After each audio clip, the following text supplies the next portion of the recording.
মানুষ আর গুমরা হয়ে যায় না। রব্বে কারিম যাকে গুমরা করে জানতে আর কোনোদিন হেদায়েত পায় না।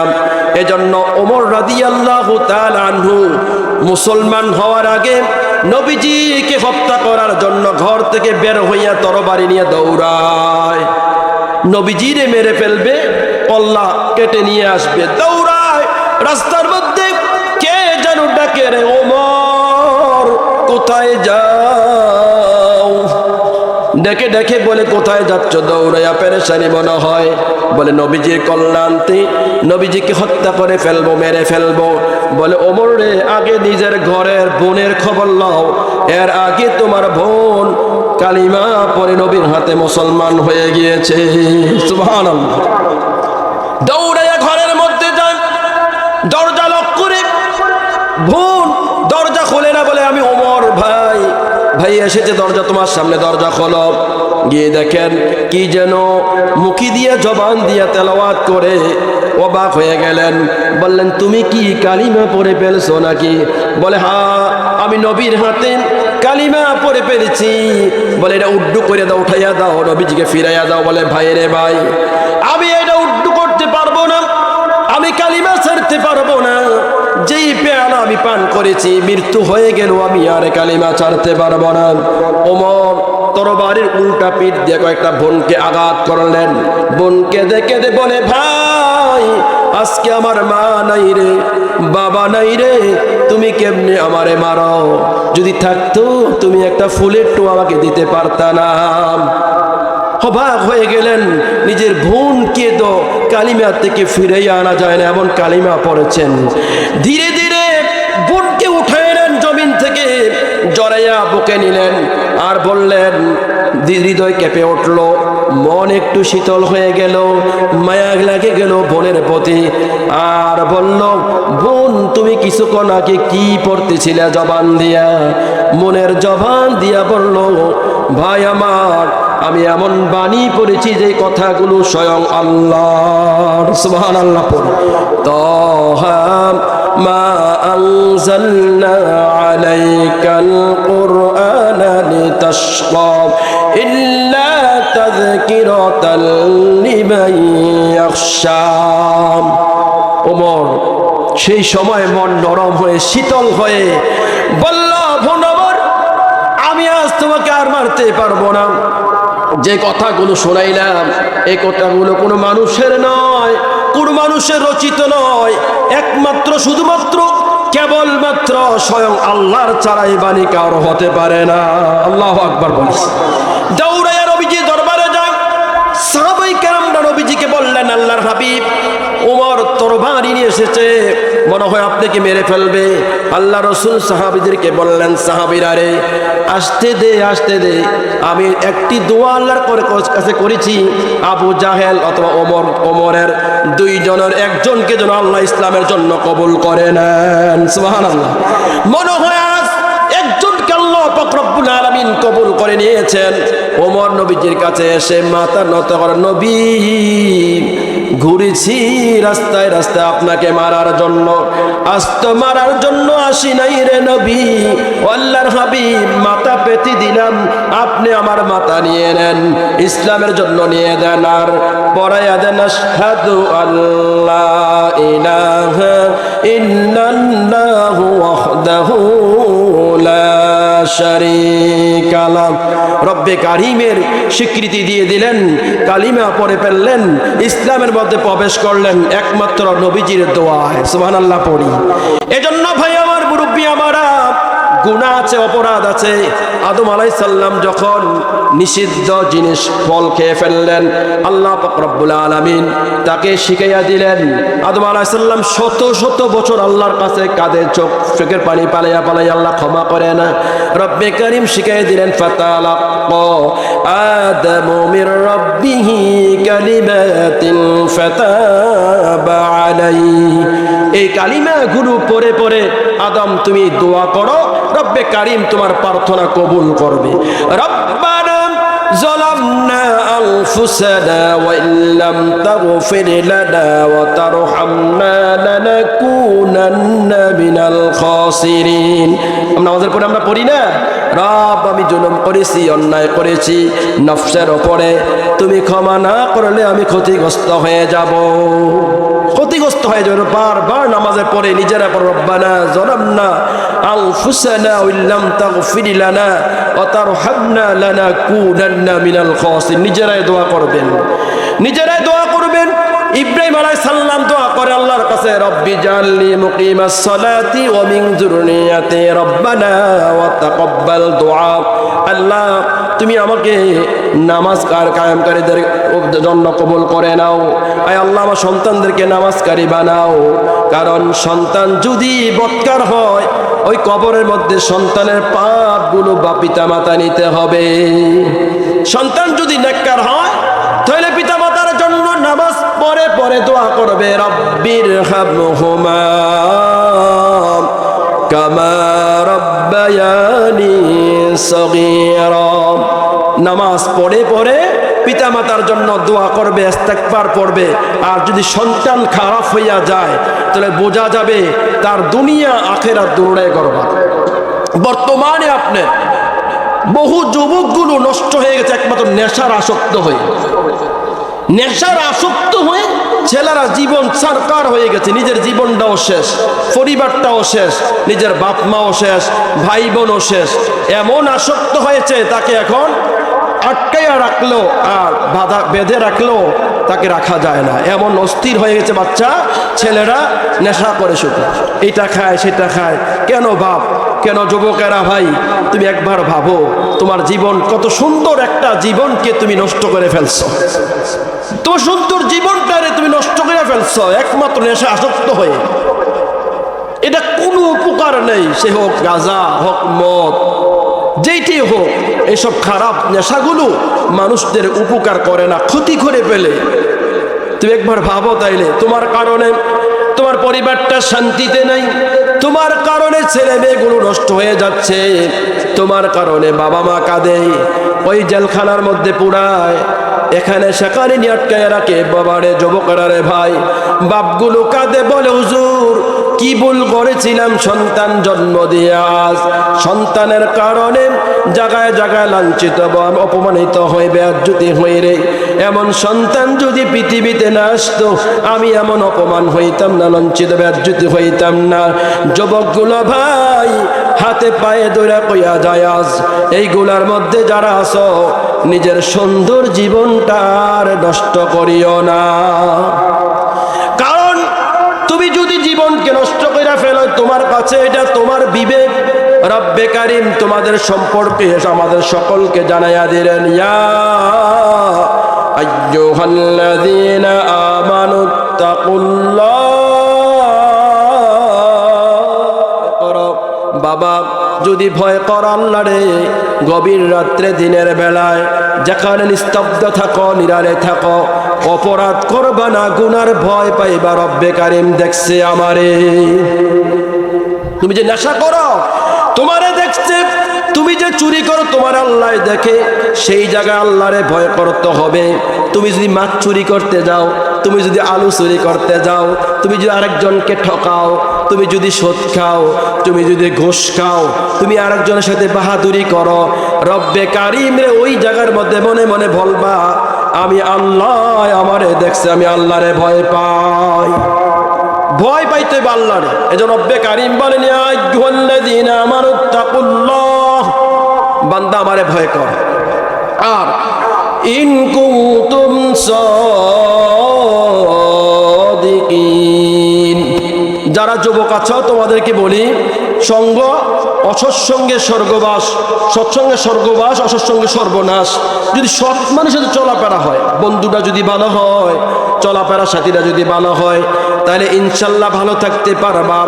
আর যদি ফ্রেন্ড বন্ধু যদি তোমার খারাপ হয়, তাহলে বন্ধু যদি সিগারেট খায় তোমারে সিগারেটটা ধরাইয়া দিবে, বন্ধু যদি বাবা খায় তোমারে বাবা দিবে, বন্ধু যদি গাঞ্জা খায় তোমারে গাঞ্জা দিবে। এজন্য বন্ধুরা হতে হবে সৎ মানুষ, ভালো মানুষ। ভালো মানুষ থাকলে পাশে তাহলে জীবনটা সুন্দর হবে, জীবনটা তোমার সুন্দর হবে। সঙ্গীটা যদি বলা হয়, রব্বে কারীম এই জন্য বলেন বান্দা আমারে ভয় কর, যেখানে থাকস তুমি আল্লাহ আমি আল্লাহরে ভয় কর। আর যদি বলে অনেক গুনাহ করে ফেলেছি, অপরাধ করে ফেলেছে, গুনার কোনো অভাব নাই, এখন কিভাবে ফিরে আসব? এই সম্পর্কে রব্বে কারীম বলেন, বান্দা তুই যদি তওবা করস, তওবার মতো তওবা করস, তোর আমি নিষ্পাপ বেগুনাহ মাসুম বানাইয়া দিব। সুবহানাল্লাহ। সব গুনাহগুলো মাফ কইরা দিবে। জমিন হইতে আসমান পর্যন্ত একজন বান্দার গুনাহ আছে, কিন্তু আল্লাহর ভয়ে ফিরে এসেছে। আবার রব অনেক গুনাহ করেছি, দিলের ভিতরে ভয় ঢুকেছে, আমি মরে যাব, আমি কবরে চলে যাব, আমার বন্ধু পাশের বন্ধুটাও নাই, আমার বাপটা চলে গেল, আমার দাদাটা চলে গেল, আমিও থাকবো না।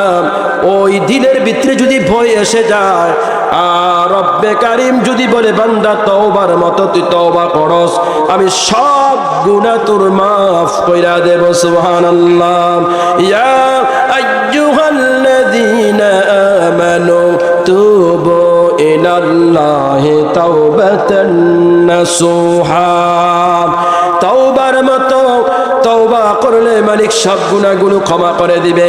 তওবার নিয়মগুলো হলো, প্রথমে আপনি যত গুনাহ করেছেন, অপরাধ করেছেন, আপনি গুনাহ অনেক আমলনামার মধ্যে আছে, প্রথমে আপনি স্বীকার করতে হবে আমি গুনাহগার, আমার মতো গুনাহগার পৃথিবীতে আর কেহ নাই।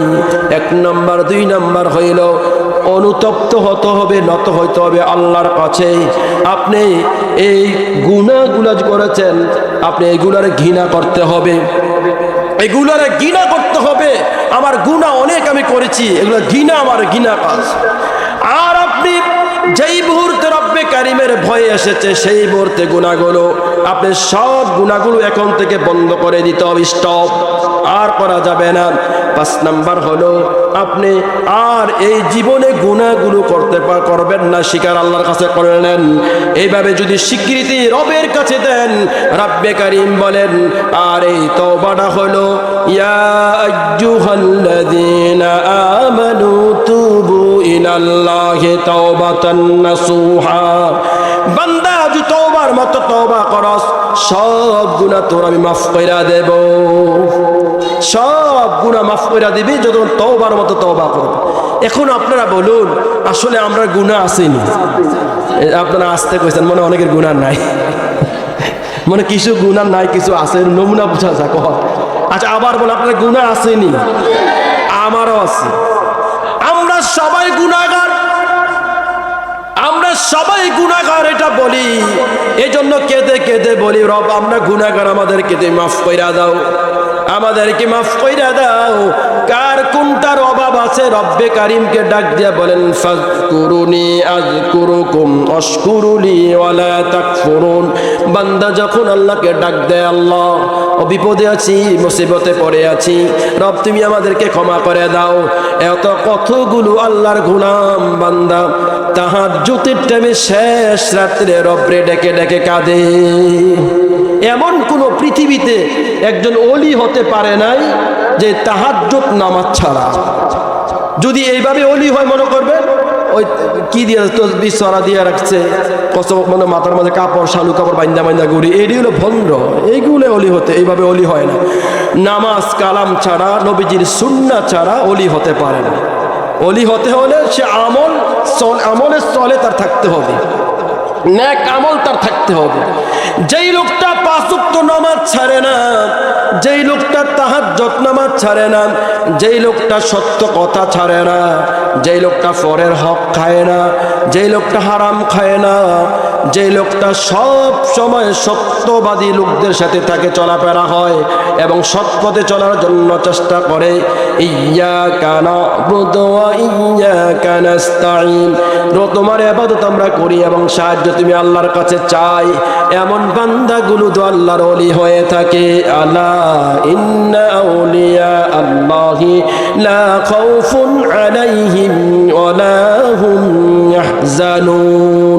এমন ওলিদের সম্পর্কে রব বলেন, তোমাদের কোনো ভয় নাই, মরে যাবা, তোমাদের জন্য ওয়েলকাম, স্বাগতম কবরের মধ্যে, তোমাদের জন্য পুরস্কার জান্নাত, তোমাদের জন্য ফয়সালা, শান্তির জায়গা। কারণ তোমরা একমাত্র গোলামি করেছ রবের দুনিয়ার জমিনের মধ্যে, জীবনের সময়টুকু কেটেছ একমাত্র আল্লাহর গোলামি করে। এজন্য ছোট্ট কালের বাচ্চারা যখন পিতামাতা জন্ম দেখার পরে অনেক পিতামাতা বলে, তুমি চুরি করে আইছো, তুমি বড় চালাক ছেলে আমার, যেই ফুলারা চুরি করতে ধরা খাই না, তুমি হলে বেফতার।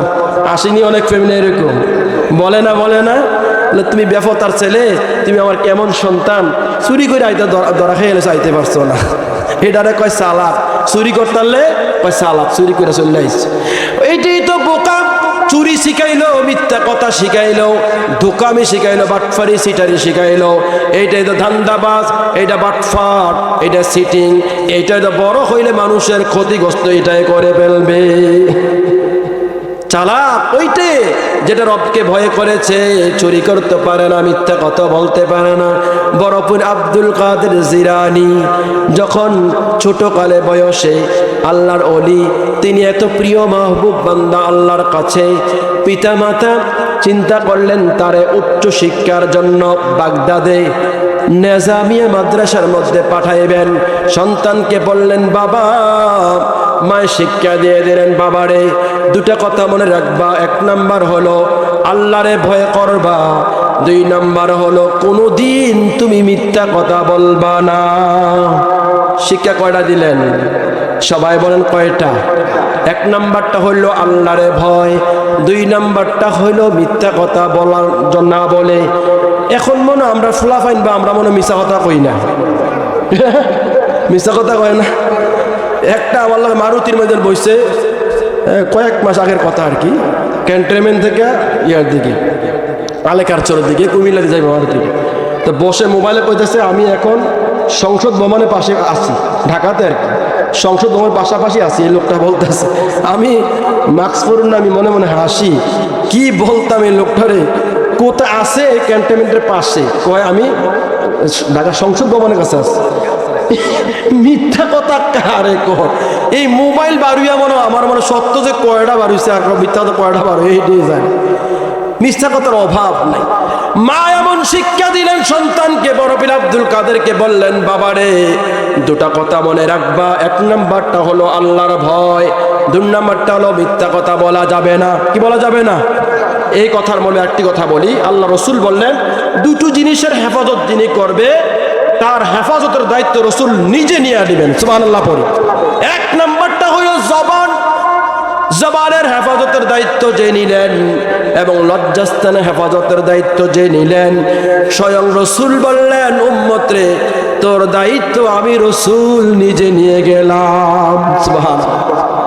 বাপ ও যুবকেরা ছেড়ে দাও আস্তে আস্তে।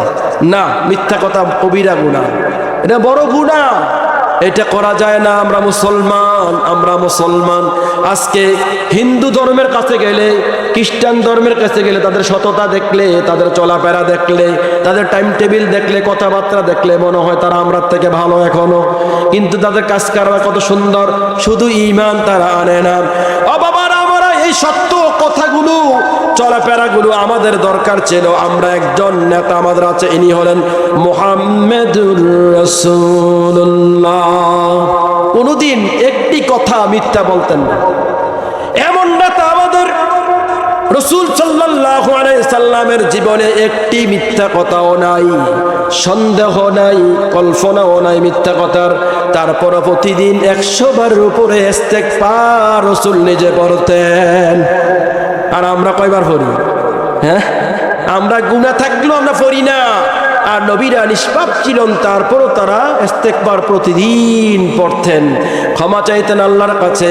আমরা হয়তো ক্ষমা চাই না, কিন্তু আমরা গুনার বোঝায় ভুগছি, তারপরে ইস্তেগফার পড়ি না, তওবা করি না। বাপেরা, আজকে থেকে আমরাও আমল করতে পারি। আমরাও 100 বার, 200 বার, 300 বার যদি 5 ওয়াক্ত নামাজ পড়েন, 5 ওয়াক্ত নামাজের পরে বা আগে 100 বার করে ইস্তেগফার পড়ে নিতে পারি। ইস্তেগফার মানে তওবা। অনেকে বলে না যে মুরব্বী মোরাজা গেব বা বৃদ্ধ হয়ে গেছে, অসুস্থ হয়ে গেছে, মসজিদের ইমাম সাহেব হুজুরকে নিয়ে আসো তওবা পড়াইতে। এই তওবা মানে কি? অনেকে গালে থাপ্পড় মারবে, তওবা তওবা বার করবো না। এটা কি তওবা নাকি? তওবা মানে আমি এই গুনাহগুলো ছেড়ে দেব, আর করবো না। ইস্তেগফার ডেইলি পড়বেন, আল্লাহর কাছে ক্ষমা চাইবেন। প্রত্যেকে, আমি আপনারা সকলে ক্ষমা চাওয়ার দরকার। নবীরা গুনাহ ছাড়া ইস্তেগফার পড়তেন, তওবা করতেন, আর আমরা তো গুনাহ শেষ নাই, কত গুনাহ অভাব নাই, সাগর পরিমাণ আমাদের গুনাহ আছে। তো যেই কথাটা বলতেছিলাম, আব্দুল কাদের জিলানীর মা বললেন, ও ছেলে আমার, ও কলিজার টুকরা সন্তান আমার, তোমাকে ছেড়ে দিলাম, তুমি যাইবা বাগদাদে পড়ালেখা করার জন্য, উচ্চ শিক্ষায় শিক্ষিত হওয়ার জন্য। বাপ আমার, বেটা আমার, মনে রাখিও আল্লাহরে ভয় করবা, আর কোনোদিন মিথ্যা কথা তুমি বলবা না। দুটো কথা বলে কাপালার সঙ্গে ছেড়ে দিলেন। সন্তান যায় নির্জন জায়গার মধ্যে, যাওয়ার পরে ওই কাফেলা ডাকাতের কবলে পড়ে যায়। ডাকাতেগুলো ওই কাফেলার বহু মানুষের সম্পদগুলো, ধন সম্পদগুলো লুটপাট করে নিয়ে যান। একটা ডাকাত দেখলেন, ছোট একটা বাচ্চা টিস্কারি করে, মস্কারি করে, দুষ্টমি করে, তোমার কাছে বাবা কিছু আছে আসেনি? দুষ্টমি করে জিজ্ঞেস, তোমার কাছে কিছু আসেনি? বলে, হ্যাঁ আমার কাছেও আছে। ডাকাতের দলগুলো বললেন, তুমি আমাদের সাথে ঠাসা করো, মস্কারি করো, দুষ্টামি করো, কি আছে তোমার কাছে বলো তাইলে? বলে, আমার কাছেও স্বর্ণ মুদ্রা আছে, আমার কাছে সম্পদ আছে। অবাক হয়ে গেলেন, চেক করলেন ছেলেকে, পকেটগুলো হাতে হতে দেখে কিছু নাই। পরে বললেন, কি ব্যাপার, মিথ্যা বললা কেন? আই সন্তান বলে ডাক দিয়ে, শোনো শোনো, আমি মিথ্যা কথা বলি নাই, আমার কাছে অবশ্যই সম্পদ। বলে, কোথায়?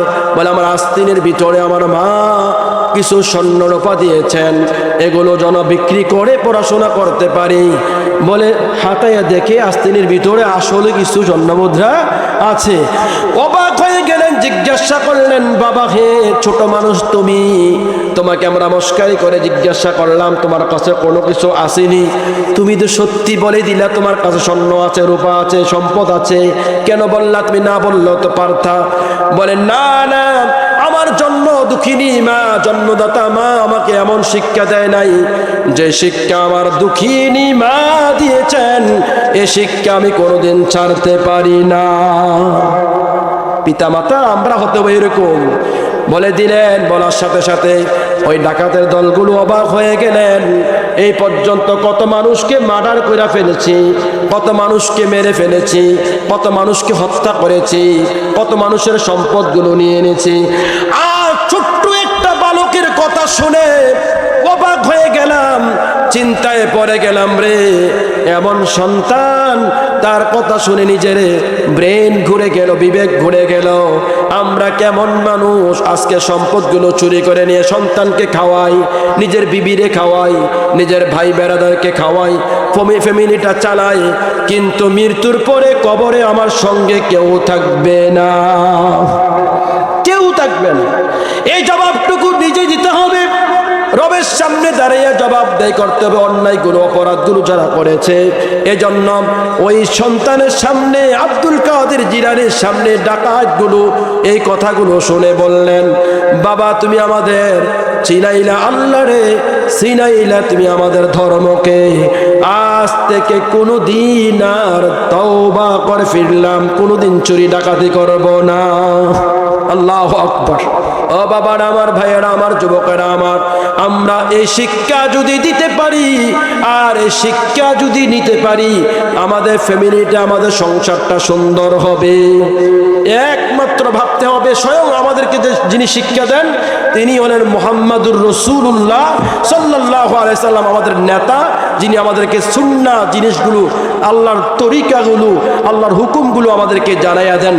এমন নবীজির উম্মত হইয়া বাপ আমরাও অন্য আলতু ফালতু লোকের পিছনে ঘুরতে পারি না।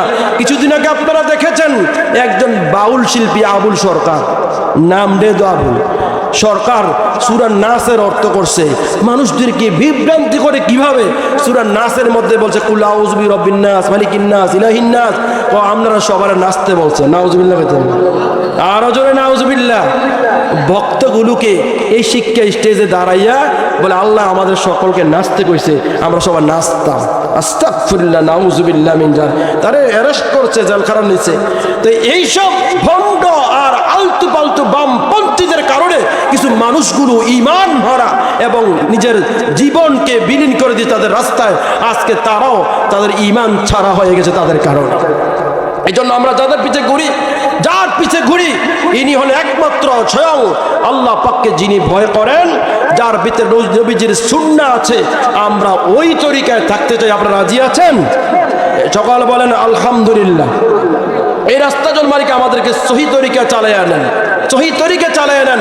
মানুষ কত কিছু বলতে পারে। যখন রসুল করিম সাল্লাল্লাহু আলাইহি সাল্লামে মক্কার জমিনে যখন ইসলামের দাওয়াত দেন, তখন ইসলামের দাওয়াত দেওয়ার 40 বছর পর্যন্ত আগে মানুষগুলো নবীজিকে আল আমিন উপাধি দেন, নবীজিকে ভালো বলেন, নবীজিকে ভালো বলেন। তাইলে এই অবস্থায় অনেক বিশ্বাস করে তারা স্বীকৃতি, নবীজি ভালো, নবীজি সত্য কথা বলে। কিন্তু পর্যা কবে নবীজিরও তারা আর ভালো অনেকে বলতে পারে না।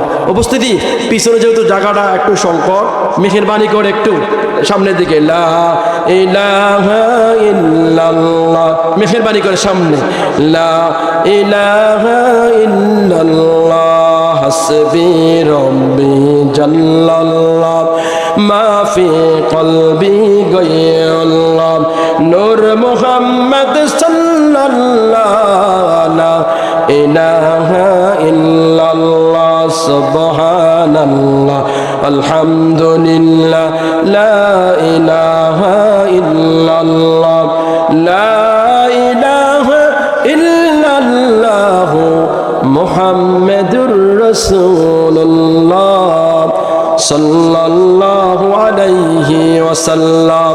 বন্ধুরা আমার, যুবকেরা আমার, মুরব্বী বাবারা, নবীজি যখন ইসলামের দাওয়াতগুলো দেন, তার দাওয়াত দেওয়ার আগে 40 বছর পর্যন্ত মক্কার মানুষগুলো নবীজিকে বড় ভালো বলেন, আলামিন উপাধি দিলেন, সত্য নবী বলেন।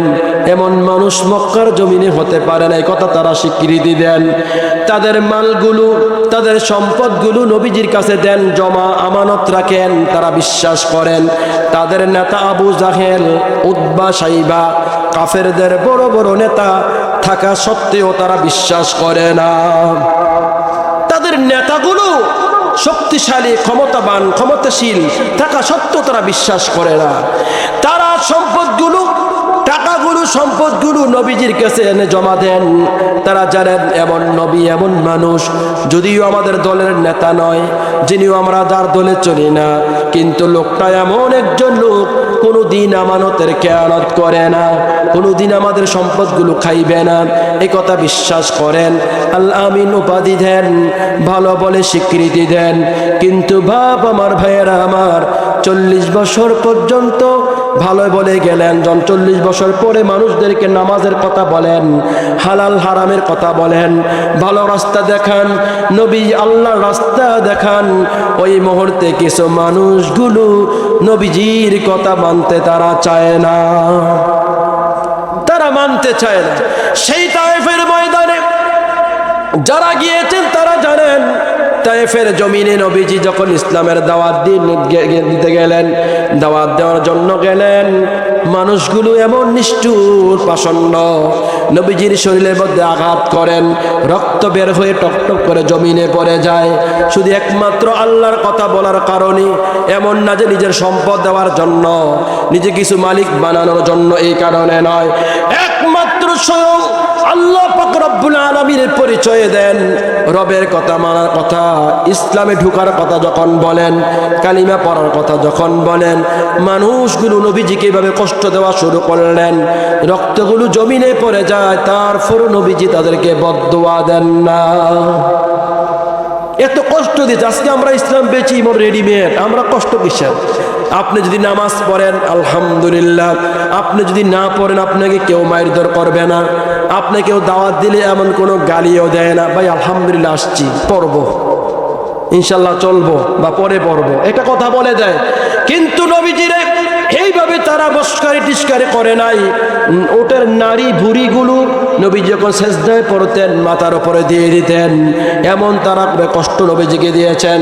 তারপরে নবী কোনো দিন তাদের প্রতি এমন কোনো বদদুয়া দেয় নাই, কারণ স্বয়ং আল্লাহ পাক রব্বুল আলামিন নবীজিকে বললেন, নবী হে, সবর ধরতে হবে, ইসলাম কায়েম হবে, সুবহানাল্লাহ, ফিরে আসবে শান্তি আমার, ফিরে আসবে শান্তি আমার। এই তরিকা যদি আমরা ধরে রাখতে পারি, নবীজির তরিকা যদি ধরে রাখতে পারি, আর আমাদের মধ্যে, আমাদের পরিবারের মধ্যে, ফ্যামিলির মধ্যে শান্তি ফিরে আসবে। কারণ শান্তির ধর্মটা হলো ইসলাম। ইন্নাদ-দীনা ইনদাল্লাহিল ইসলাম। শান্তির ধর্ম ইসলাম ধর্ম। ও যুবকেরা, এর ব্যতিক্রম কোন ধর্ম আর ইসলাম ছাড়া নাই। ইসলাম ধর্ম শান্তির ধর্ম। ইসলাম হইল মঙ্গল। ইসলামে ঢুকলে জান্নাত। ইসলামে ঢুকলে পরিবারটা ভালো থাকবে, ছেলে মেয়েগুলো ভালো থাকবে, পরিবারটা ভালো থাকবে। এই জন্য হাত পাও জোর করে আমি ধরে বলি, হাতে পায়ে ধরে বলে যাই, বাবা আমরা শুধু মুখে বললাম আমরা মুসলমান, কিন্তু কাজ কর্মে আমাদের মুসলমানের কোনো কিছু নাই। আমাদের কাজ কর্মে, কর্মের মধ্যে, কাজের মধ্যে দেখা যায় ইসলামের গ্রাণ খুঁজে পাওয়া যায় না। তাহলে ভাব, এখন আমরা পরিপূর্ণ মুসলমান হতে পারি নাই, মুসলমান হতে পারি নাই। আমরা এমন একটা কিতাবকে আমরা আঁকড়ায় ধরেছি, এমন একটা কিতাবকে মেনে চলি, যেই কিতাবটা নবী স্বয়ং নিজে যখন এই কোরআন তেলাওয়াত করতেন, আবু জাহেল, উতবা, শাইবারা কঠোরভাবে আইন করেছেন যেন নবীজির জবান থেকে কেউ কোরআন না শোনে। নাউজুবিল্লাহ। এই সম্পর্কে কোরআন আয়াত এসেছে, ওয়াকালাল্লাযীনা কাফারু লা তাসমাউ লিহাযাল কুরআন, তোমরা কেউই কোরআন শুনিও না নবীজির জবান থেকে। কিন্তু রাতের বেলা, গভীর রাতে নবী যখন কোরআন পড়তেন, তারা আবু জাহেল, উতবা, শাইবার নেতারা নিজের লুকাইয়া লুকাইয়া নবীজির বাড়ির আশেপাশে কোরআন নবীজির জবান থেকে শুনতেন। সুবহানাল্লাহ পড়ি। হয়তো দেখা যাইতো আবু জাহেল আইন করতো, আজকে থেকে কেউ শুনতে পারবে না, আজকে থেকে নবীজির মুখ থেকে কেউ কোরআন শুনতে পারবে না, যাইতে পারবে না। ভোর রাত্রে, শেষ রাতে দেখা যায় যিনি আইন করছে তিনিও নবীজির ঘরের পাশে গিয়ে বসে আছে। আল্লাহ, সে মহাগ্রন্থ কোরআন এসে কোরআনের মাহফিলে এসেছেন। কোরআন দেখলেও সওয়াব। কোরআন শুধু দেখলে, অনেক মুরব্বী বাবা আছে, হুজুর আমি তো পড়তে পারি না, আমি তো কোরআন পড়তে পারি না। বাপ, পড়তে পারেন না। সর্বশেষ একটি কথা বলে শেষ করব, যত পরবর্তী উলামায়ে কেরাম এসে গেছেন। ভাই আমার, বাবা আমার, তিনটা জিনিসের দিকে তাকাইলে সওয়াব। তিনটি জিনিসের দিকে তাকাইলে সওয়াব। এক নাম্বার হলো কোরআন কারীম। মুরব্বী বাবারা, যুবকেরা, পড়তে শেখাও। যদি না পড়ো, তাকাইবা, সাথে সাথে তোমার আমলনামার মধ্যে সওয়াব হইতে থাকবে। সুবহানাল্লাহ পড়ি। ওই বাইতুল্লাহ, আল্লাহর ঘর, বাইতুল্লাহর দিকে তাকাইবা রে, তাকাইতে দেরি, সওয়াব হইতে দেরি হবে না। সুবহানাল্লাহ। জনম দুঃখিনী মার বাবা যাদের আছে, মা আপনার দিকে এক নজরে তাকাইলে হজের সওয়াব ভাগ্যে মিলে যায়। সুবহানাল্লাহ। রব্বে কারীম যেন আমাদের সকলকে সঠিক কথাগুলো, সহি কথাগুলো আমল করার তৌফিক দান করেন। সকলে বলি আমিন। ওয়া মা তৌফিক